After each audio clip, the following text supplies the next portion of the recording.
President Biden Yes. has asked many times Netanyahu now for a pause for humanitarian reasons.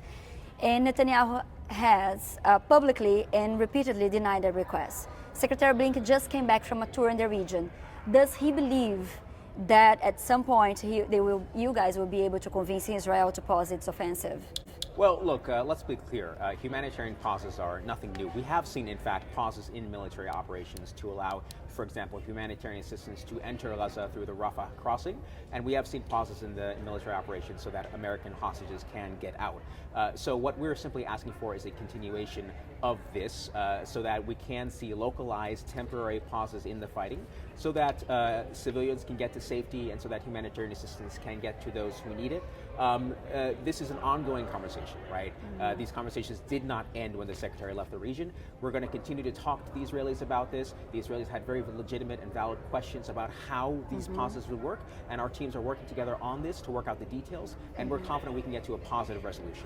So behind the scenes, I'm hearing now from multiple administration officials that it's a matter of time, that the pressure is unsustainable, is the word I'm hearing, and that in the days or weeks, the president will probably ask for a ceasefire.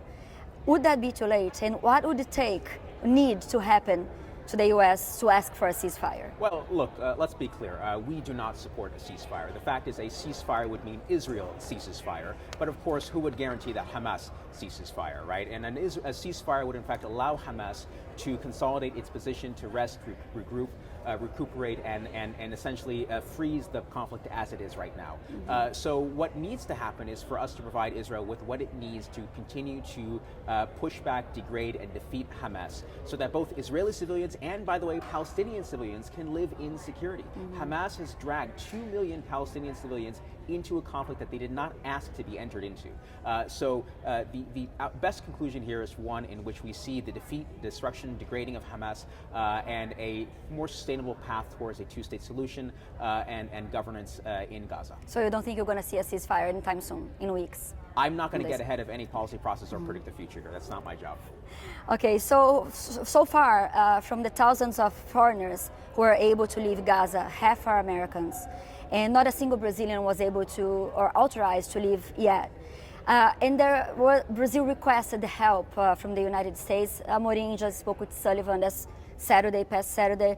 Is the United States working with Brazil to try to help Brazilians to leave Gaza?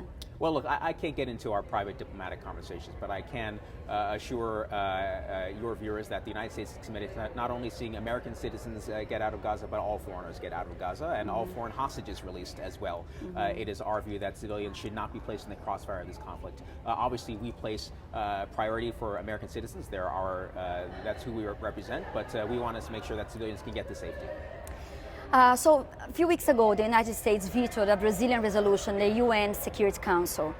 And just last week, Secretary Blinken spoke with the Brazilian Foreign Minister, Mauro Vieira, about a possible resolution.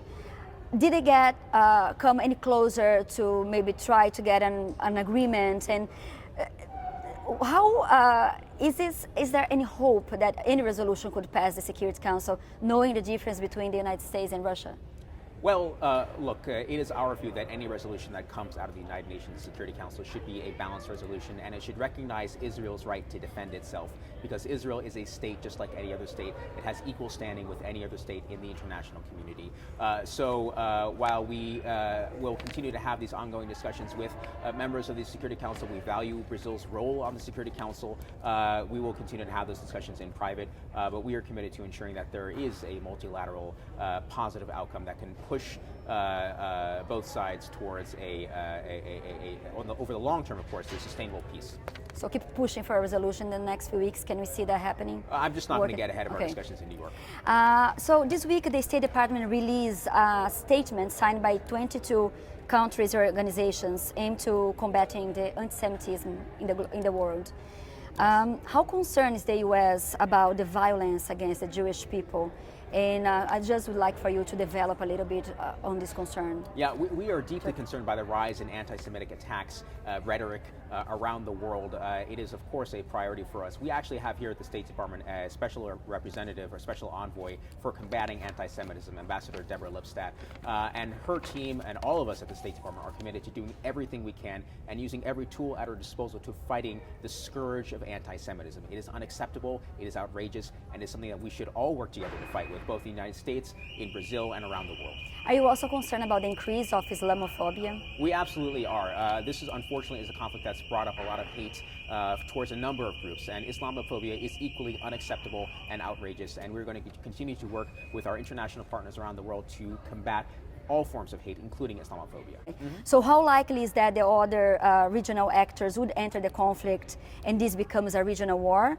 And what would it take for the U.S. to have troops on the ground there? So we have no plans to put troops on the ground at all. I want to be clear about that. Our priority is to ensure that this does not spiral into a regional conflict, and that's part of the reason why the Secretary has engaged in such robust and frequent diplomacy in the region. Our concern is to ensure that we support Israel and as it executes its right to defend itself, and at the same time our message to any entity thinking about entering this conflict, thinking about taking advantage of the attacks on Israel is simply do not do so. And we will continue to deter other actors from entering at a time and place of our choosing. President Biden and Secretary Blinken have repeatedly defended the importance of a lasting peace that comes with two-state solution.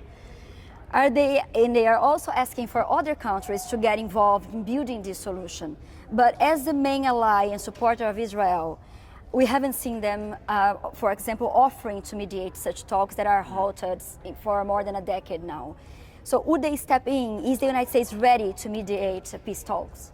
Well, right now we're focused on the crisis at hand. Israel must be able to defeat Hamas, and that is the first condition really for peace to take place. But of course, over the long term, we have engaged with conversations both with the Israelis and with the Palestinian Authority, Mahmoud Abbas and others, in order to push forward over the long term, yes, a two-state solution. We still believe that a two-state solution is the best way to guarantee that Israel can remain a Jewish, democratic state and secure state, and at the same time to ensure that Palestinians get the state that they deserve so that they can have self-determination. We believe that is still the best path forward.